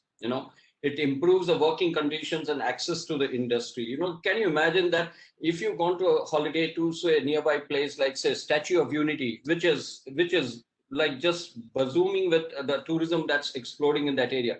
Now imagine the local community there who is doing any kind of work, whether it's a small restaurant, it's a small tea shop, it's a small transport provider who's giving transport for people to travel from the station to the site location. It's generating economy for them. It's generating revenue for them. The families are developing. The economic values are increasing. So just imagine the kind of impact that a good tourism can bring in to a local area, and that is what is important in this sustainable and rural tourism. It also provides more enjoyable experiences for tourists through more meaningful connections with local people and a greater understanding of local culture.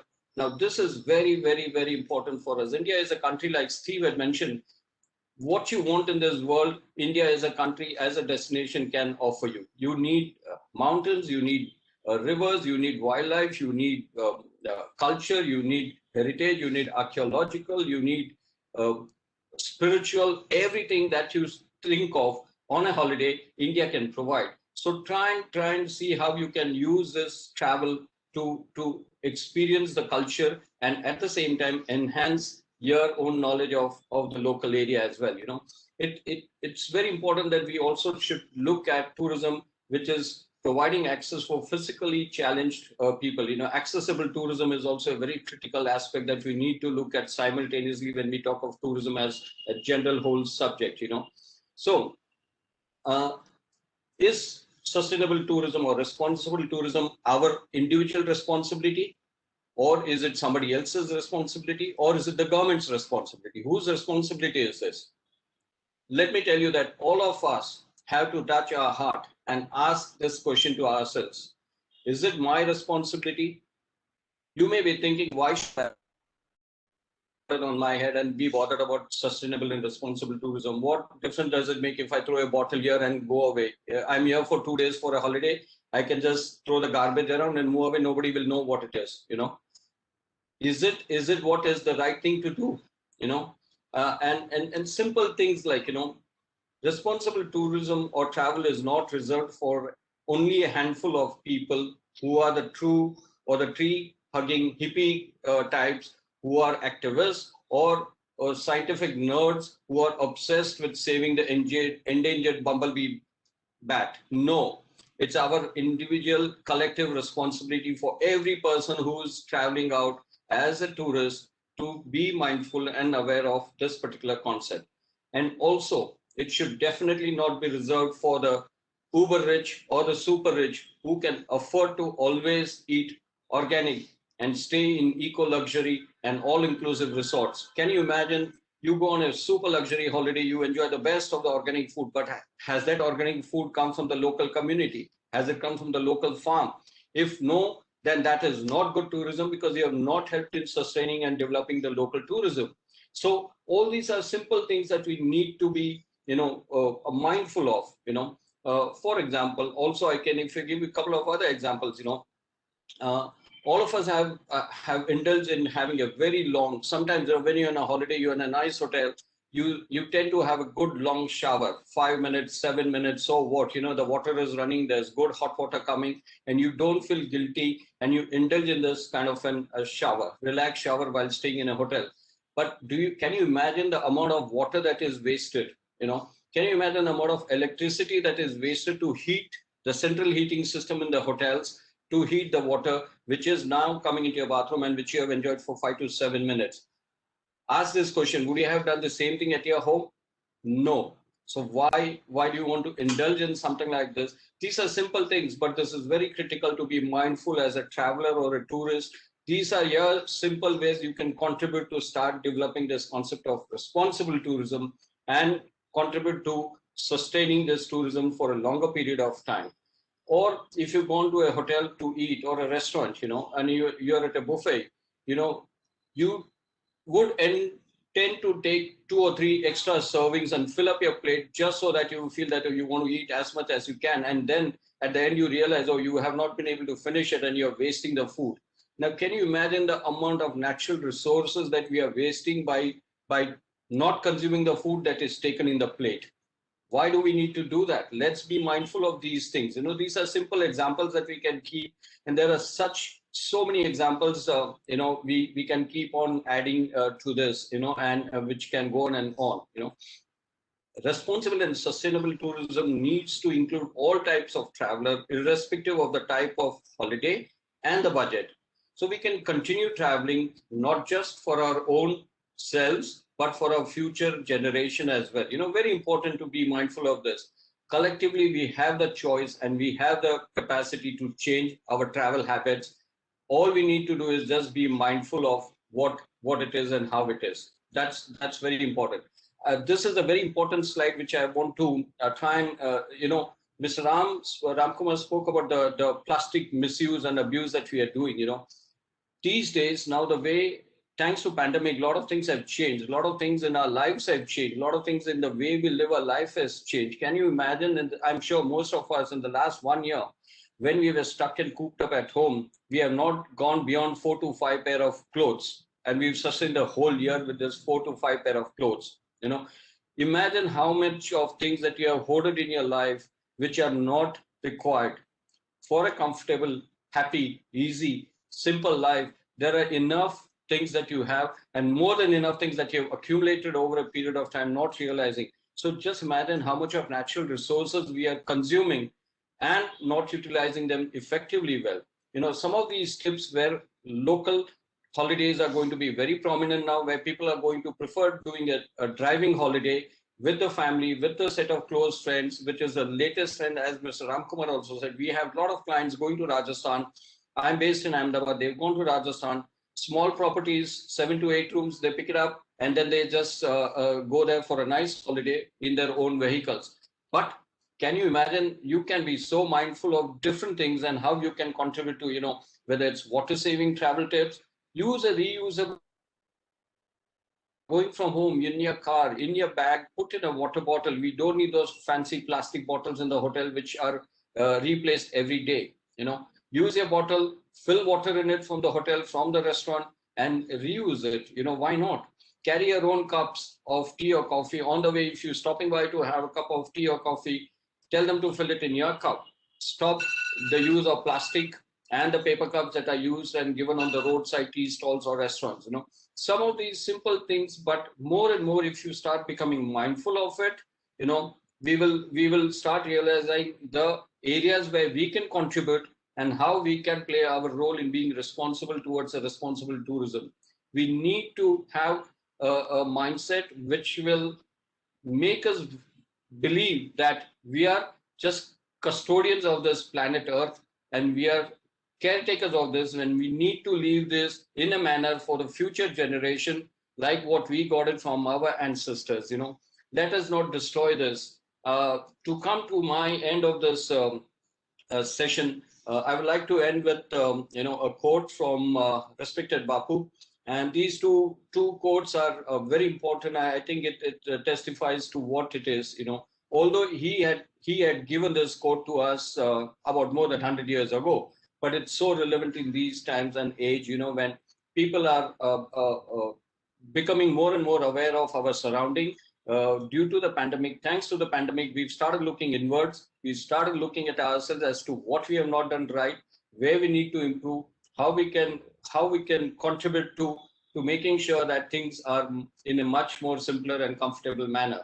The first quote is, Mother Earth provides enough to satisfy every man's needs, but not every man's greed.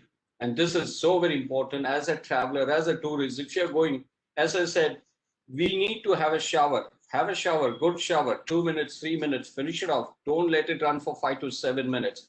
That's a thin line differentiating between becoming a good traveler or a responsible traveler and an irresponsible traveler.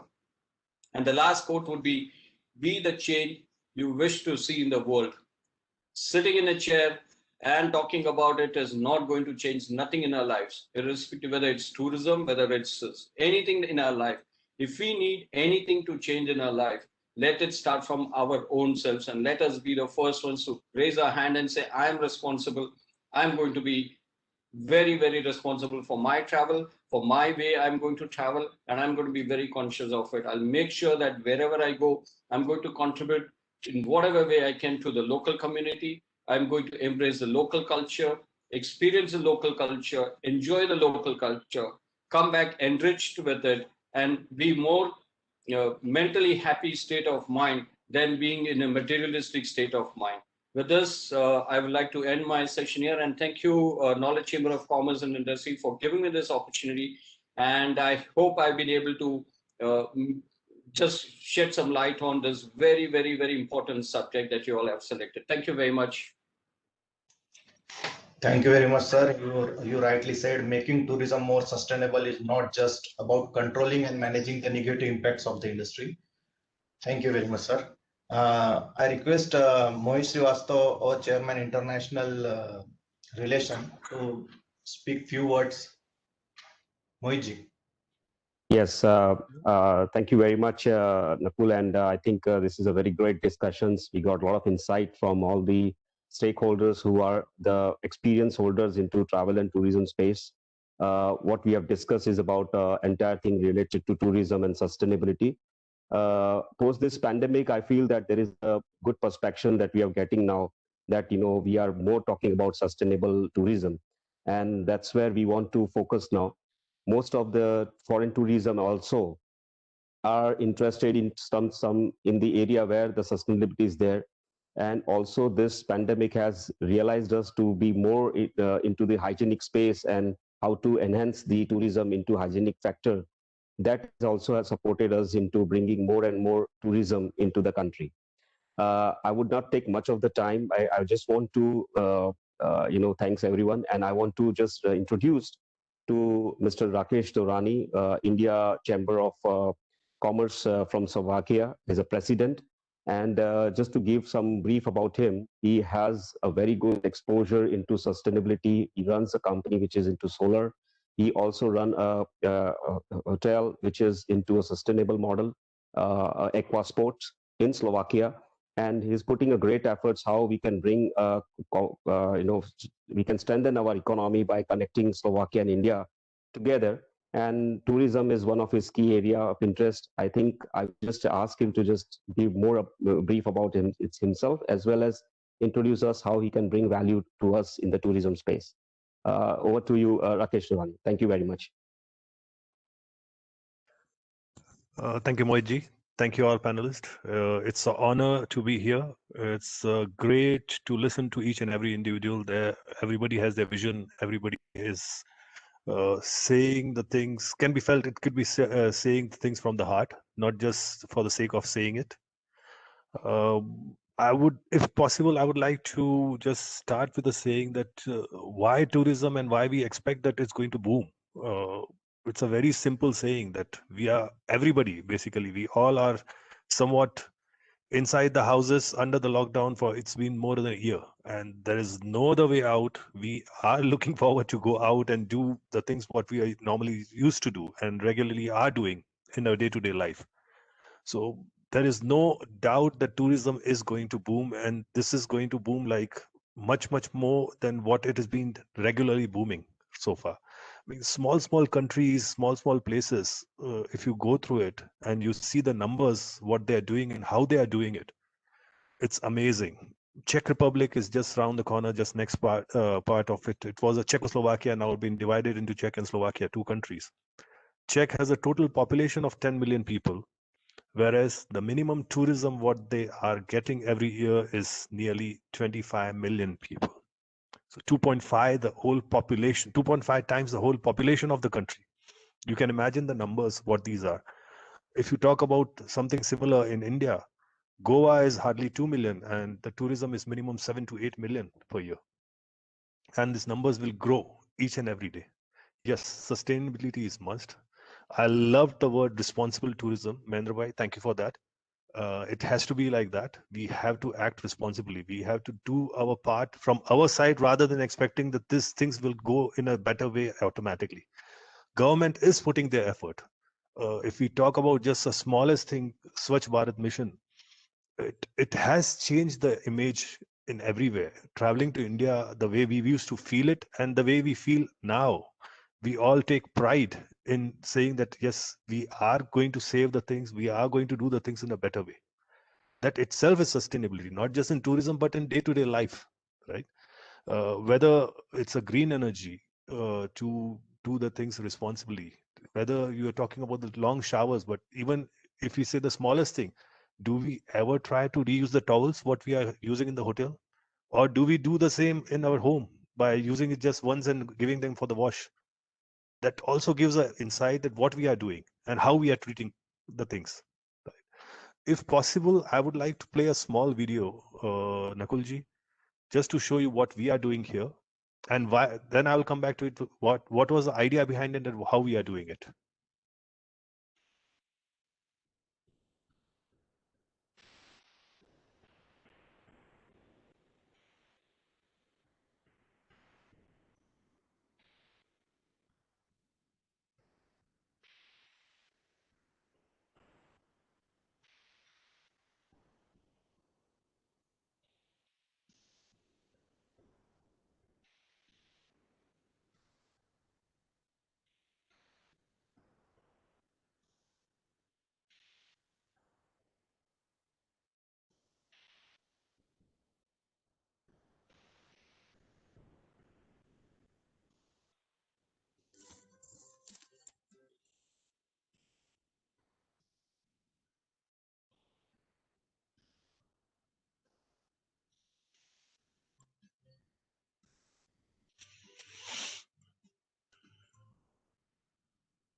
Yes, Rakesh sir, please continue. Yeah, thank you for that, Nakulji. This is a small project what we have built here, and as per the times what we are living, yes, sports and health is the first priority of each and every individual right now. The pandemic has taught us real wealth is your real health. Without health, you cannot enjoy anything and you can't do anything at all, whether it's the smallest thing as immunity or the biggest problems which is going on right now. We are also running an Ayurveda clinic here, promoting India in a certain way, and I think the steps which India is taking the government is, the way the yoga day has become the center, Ayurveda is the second step, what the government is pushing really, really hard, and it's going to be a biggest boom for everything, not just in India, but abroad also. It will create again a brand value of India itself everywhere.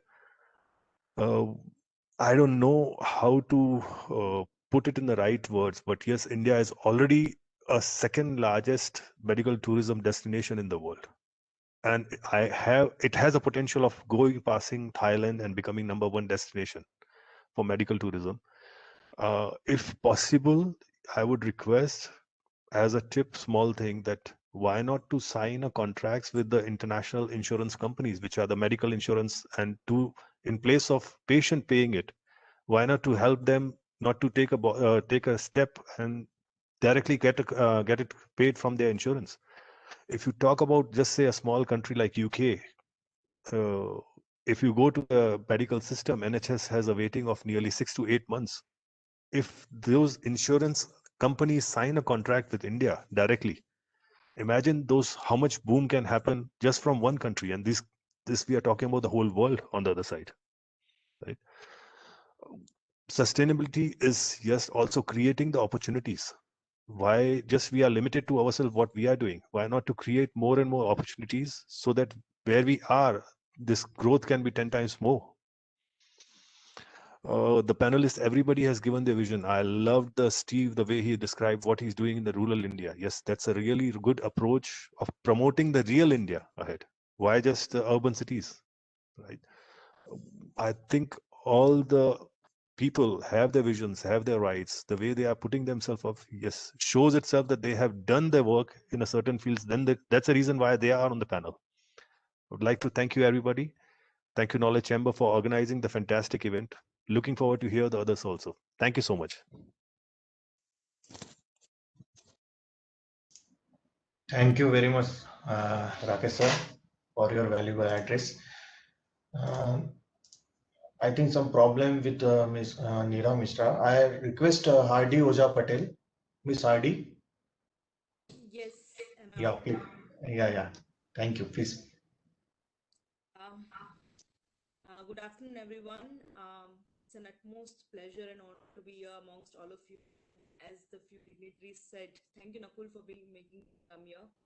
And as a few of the very beautiful people out here said about the sustainable tourism, I have been into this industry since 13 years, and it's a passion that has brought me over here. A BTech chemical engineer is a travel planner, just because of this one vision that I wanted people to feel the place and not touch it. And this step started 12 years ago. The aim that I will preserve the Indian tourism as much as possible in terms of the sustainability, in terms of its heritage value, in terms of its ethical value. And I have been trying my level best to put across the smallest of the things that happens in India to the people, so that we not only develop a sustainable tourism, a rural tourism, eco-friendly tourism, but also we develop a responsible tourism. As said by Ojas Bhai and Mahendra sir, that we have become very, unbothered about the things that we do to our environment.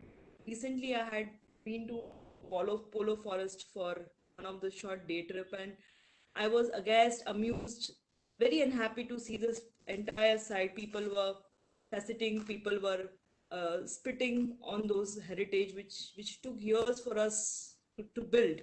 And it's a very sad sight to see our monument in such a place. And when I went and to the concerned person over there at Polo Forest, they were also least bothered. So I said by the few dignitaries over here that a government really needs to come up over here and preserve our heritage, which has been really ignored. So at this point of time, when we are in the 21st century and we have traveled so well, I have been to 72 countries and all the 28 states of India. That I have been trying to promote not one or two states, but I have been trying to promote all the states of India. So we have completely ignored the other parts of India, like states like Orissa, Telangana. We don't know how Kalinga became Odisha and Odisha became Orissa. So this knowledge is is very important to be imparted. Secondly, small little towns, when we travel to places like Himalayas, there are Kasol, there is GB, there is Malana. They're heavily, forked about. As Mahendra sir said, or Ojas sir said, that they're littering the plastics, they're littering the cups, that doing every bit of harm that they could do, because they know that we are going to be here for 2 more days and then we're going to go back. They don't understand that it not only hampers the local life, but it also hampers the entire activity of that region. So it is very important to be responsible. It is very important to be a mindful tourist, not only in our country, but also in other countries also. When I travel to countries like Greece and all that, I still remember one very, very funny incident, that I was at Acropolis and was having a cup of ice cream, and I was very tired to be standing through the day because I was doing a lot of sightseeing. I went and sat on a stone. There was a little stone that was lying by, and I went and sat on that stone. And immediately there were 2 guards who came in running, and he said, "Madam, you cannot sit on." I was wondering that this little stone, like I didn't even know what was it. They said that this stone is a piece of the heritage that we have preserved. So that little stone has been preserved since so many years in that country, whereas we have a rich treasure of heritage in our own country, and we do minimal about it. So everybody said that it is very important to preserve this. It is very important to be mindful. It is very important to be responsible. What we say, we're not only harming the environment, we're not only harming the. Every time that we do some. Ourselves that know what we are doing when we are such a responsible person, we are so educated, we have every means of communication says that what should we be doing, how preserving our environment. So with all this, I would like to say that it is not only for our well-being to support the sustainable tourism, to support the responsible tourism, but it is also that we spread across this as many people as possible. And I'm very grateful to Nakul for providing such a huge forum to discuss this topic. The industry professionals and the profound people of the industry, that we come up with this topic and we spread across this knowledge as much as possible. Would end here saying that it is very important to be responsible. It is very important to be it is very important to be a careful traveler. Thank you so much. Thank you very much, Miss Hardy, for your valuable address. Some problem with Miss Neera. 1 second. Ma'am, are you there, Miss Neera? Miss Neera Mishra? Ma'am, yeah. Now we hear you. I just start your presentation. 1 second, ma'am. Yeah, ma'am. Now please, Professor Neera Mishra is founder chairperson Draupadi Dream Trust.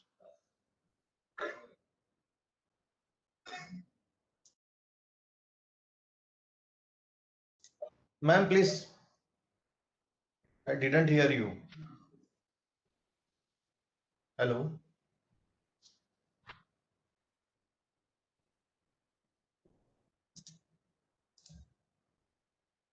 Hello, Professor Neera.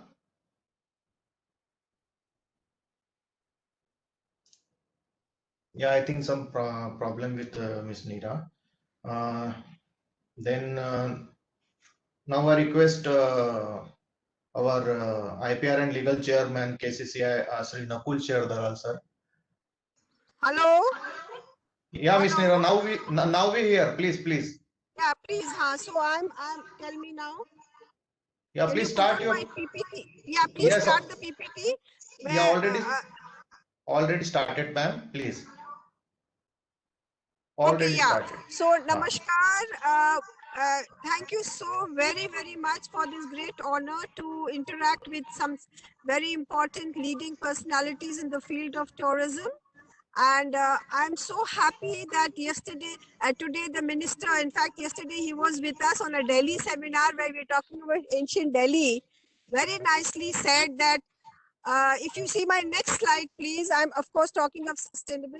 Now you see, when you see the orange line, this is almost 4,000 years of Bharatiya Itihas and places linked to Bharatiya Itihas that have not been so nicely showcased so far. So the minister started with saying कि 2000 साल पुराना इतिहास भी उजागर करना है. My take on sustainable and responsible tourism is if you want to make it sustainable, not only our local environment, our local heritage, as well as the local people of the area, whether it is artisans, whether it is people in different, like Ayurveda, as somebody said, and various fields of life should become stakeholders, and then it becomes sustainable. Responsible, I personally feel we are responsible, each of us, to Bharat, to our nation. So we should do industry in any form of industry which brings not only glory but progress to our nation. So when we talk of responsible tourism, I think it is our responsibility to not only connect people with each other, with their own heritage and itihasa, but also process provide employment to the neglected artisans, there's something very interesting I'd like to share since this is happening in Gujarat. Of course, I talk about the whole India, but Gujarat, I think all of you know that when Vasco da Gama came, I'm told there were these very skilled people who had these huge ships who actually guided these people around, So the Gujarat coast has people who make ships. Now the shipbuilding concept is completely gone. So when we start our river tourism. So when we're talking about heritage, when environment, we are also talking about the rivers that are linked to our heritage. Now, in the next slide, if you just take the next slide, please. We had done this beautiful. Hello, doesn't matter. The video on kar do mera here. Hello, can you see me now? Yeah. So when you talk about responsible tourism of Bharat, there is this huge diaspora. There is this huge people of country, vast millions of people who are still not so well connected with their own history and in their own itihas and heritage. Of course, we know of important places like Dwarka. We know about Ram Mandir has created such a great hype and connected people. But if you will see my next slide, I have worked on basically the Vedic and epic eras. Can we take the next slide? So of course, when we did this first study in 2005 and 6, I was working on Panchal Desh, which is in Uttar Pradesh, and I was very keen that this land of Draupadi, which is so rich in, it was the place where Ayurveda was written actually, and it is also the place where the Upanishads were written. Of course, later it became the land of Draupadi, etc. So we did a cultural tourism study. What are the types of jobs? Of course, we all know that. I'm not going to repeat that. Continuing this process, we have been working a lot on Mahabharat, and we have found fantastic places, not only places. If you read the book, if you go forward, you will see some maps, can you just take it a little ahead? Go to the next slide, please, so that you can see the first map. There are these number of places. Can you hear me? I don't know if somebody can hear me. I wanted the next slide. Yes, we hear you. The next slide. Reading the slide because there is this connectivity problem. So there is this huge map of the Mahabharata era which mentions, it mentions 80 kingdoms, it mentions 125 cities, it mentions 30 forests, it mentions so many rivers. Now, more interesting than this, if you go to the next slide, the Mahabharata mentions fantastic travel tours which are basically of different nature. There are nature in pilgrimage, there are nature of Digvijays, they are in nature of just going and meeting people, like Krishna traveling from Mathura to Dwarika, etc., etc. So I have given all those, next slides, you will see all those maps, you know. My take on this, why I'm trying to focus only just one example of the Mahabharata, because if you know the book Mahabharata, Veda Vyasa actually had connected culturally the whole nation. So Mahabharata basically meant the larger Bharata. Through to cultural tourism is a very, very important segment in connecting people to each other, coming to know the common denominator within all of us, which is leading back to the Vedic and the epic era. At the same time, reviving a lot of scientific and skilled craft of the ancient times, which will give a new boost also to different sectors of the industry. So our take on sustainable and responsible tourism basically is that we should have a range of tours, travels, as one of our earlier speakers said. You know, people are going to smaller places, but if they go to a small places, for instance, they go to Bharat Muni Ashram, and they know that this is the Bharat from whom we get our name Bharat. They go to places, they take the tour which Krishna took as an envoy of peace. What a fantastic feel they have, that this is the journey he took as an envoy of peace. Then Arjuna's penance, you know, and he just invites, say after they have a Rajasuya Yag in Indraprasth, they go around, you know, to different places at Digvijaya. It gives a sense of connectivity, it gives a sense of elation, it gives a sense of knowing your itihas. So I think cultural tourism is a very important, of course there is medical tourism, but in our cultural tourism, medical is very important because Ayurveda connects us to medical tourism. So it will become responsible because we are not only giving opportunity to locals to be a part, we are also reviving our heritage, and then we are becoming more responsible as citizens of the nation in reviving the glory of India's rich cultural wealth, as well as in India as the knowledge center, as a Vishwa Guru, you know. It's only when you go to these important places. Now, if you imagine, go to a place where you know this is the place where the Upanishad was written. This is the place on the Ganga bank where the decision was taken to write to document the Charak Samhita. This is the point where the Rig Veda was written. These are all known to us. It's just that we have lost it in terms, through these, you know, the sands of time, and the hooves of horses have actually pounded us out of this history. So I think it's a very important center, that is the knowledge center, that is doing this chamber of knowledge, and using the word sustainable and responsible makes me very elated. Let me just share a very small thing. I know I'm just one of the Gilharis who's doing my little bit in the Setu of Ram. About a year back, I had written to the Honorable Prime Minister that we go to different mandirs, we go to different places of historical importance, which are known for the last, say, maybe 100, 200 or 500 years. But why are we not connecting to the roots? So we had put in a petition that even the ASI should change its rules to allow us to develop and take up places of historical importance, which are so well documented.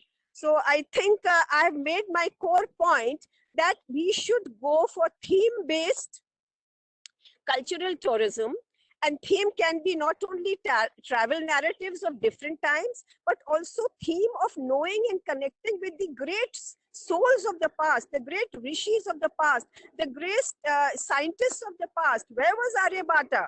Where was Vatsayan, who wrote this great book, you know? So it is all well known to us. So if we start doing on that aspect, and then the forests, you know, when they went to the Vanas Pratha, you know, for 13 years, beautiful places in the forest areas. And of course, we ensured, as somebody just said, environmental friendly, because India has always been a country which has studied the science of the world, the Brahman, and environment protection, tree protection, river protection is very critical.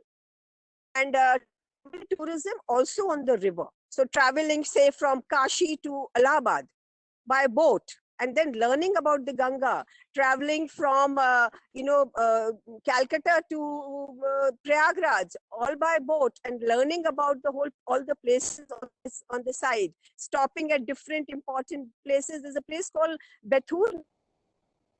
It's one of the most beautiful places. People don't know it's on the Ganga banks. So that is actually my take, because I'm sorry, my connectivity is so bad that if I'm outside, I'm not even actually really able to see much. But a very, very good initiative. I want to congratulate and thank Ojas ji and Hitesh ji for giving me this opportunity. And it would be a great honor and pleasure to be connected in this whole process that has started. And I'm so happy we could hear these lovely, experienced people. And we are working for last 20 years in the field of trying to develop our heritage and promote them through cultural tourism. We have already done some work in one of the districts, and but it needs to move forward. Thank you so very much. If there is any question anybody would want to know, I am willing to answer. Thank you. Thank you very much, ma'am, for your beautiful presentation on cultural tourism. Thank you. Okay, thank you. You can go through all the, it's just that. Thank you, ma'am. Now I request our chairperson, Nakul Sher Dalal, for the vote of thanks. Nakul sir, are you there?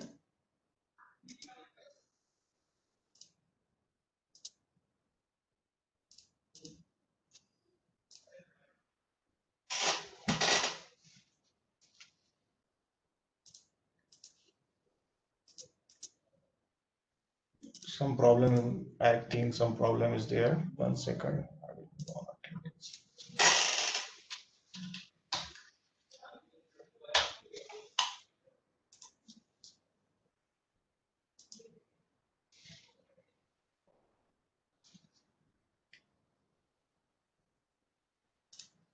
Nakul sir, are you there? Yes, I'm there. Yeah, please. I request you to please say a vote of thanks. Yeah, sure. So I heard all the panelists, and it was very nice to hear their thoughts regarding sustainable and responsible tourism. What I want to share is, after hearing their thoughts, is before I share my vote of thanks, I would just like to share a small address that I cropped up in my mind after listening to all of you. As being tour operators or holiday managers, I think beyond government, of course, all of you thank government a lot for Swachh Bharat mission and for the fantastic thing that the Gujarat tourism is also doing. But apart from it, I think the government has to take an initiative along with the tour operators, and tour operators or the holiday managers have to really take lead and sanitize the Indian travelers regarding being responsible, while traveling not only in India but throughout the world, and how to go about it. So a lot of awareness drives would really help, because what I want to, why I say this is that in India as a population has really evolved, and more liquid has come into being in the past 2 decades in the hands of the Indian population, and they have really started exploring the world because they have been brought up in a certain way and they have a certain background. I don't think the small nitty-gritties but they are able to manage when they travel, ultimately boiling down towards the impression of India as a country. So I think a lot of awareness drives, all of you leading the way, all of the panelists leading the way with the government, and and sanitizing the travelers would really help, and how to go about in achieving this responsible and sustainable tourism. I would also like to add that being an IP chairman, I think sustainable intellectual property can also be practiced along with sustainable tourism and responsible tourism. Sanitizing your intellectual property by protecting it, at least your trademarks and copyrights, not picking up somebody else's copyright literature which they use in their brochures, or when you visit foreign countries, some literary work or literature which has been written. I think that should not be picked up and used as inspired. So I think this would go a long way. And whenever we think of intellectual property, we think that we need to protect to enforce the intellectual property. Actually, we need to protect the intellectual property so that we can preserve our brands, we can preserve our copyright, and that's the two primary things that are related to the tourism industry. So that is my take as an intellectual property chairman. And thank you for the patient listening. Finally, I would like to sign off with thanking our digital partner, Abhyuday Group, thanking the government of Gujarat and Gujarat Tourism, thanking our research partner, Center for Research and Development. So, Center for Sustainable Research and Development, CSRD, and that's about it. So, all of you have been really wonderful. Thank you for gracing this occasion and this wonderful seminar organized by Knowledge Chamber of Commerce and Industry. Thank you once again. Back to you, Nakul. Thank you very much, sir. Thank you very much to all of you to join with us today, and thanks to all participants who joined. No questions from the participant as well. So we have to close this program now, and we will definitely make a recommendation and submit it to the government of India and government of Gujarat as well. So we sent the mail and request to all the dignitaries, speakers, to provide some inputs and recommendations. So we can submit that recommendations to the government of India. And thank you very much. Thank you.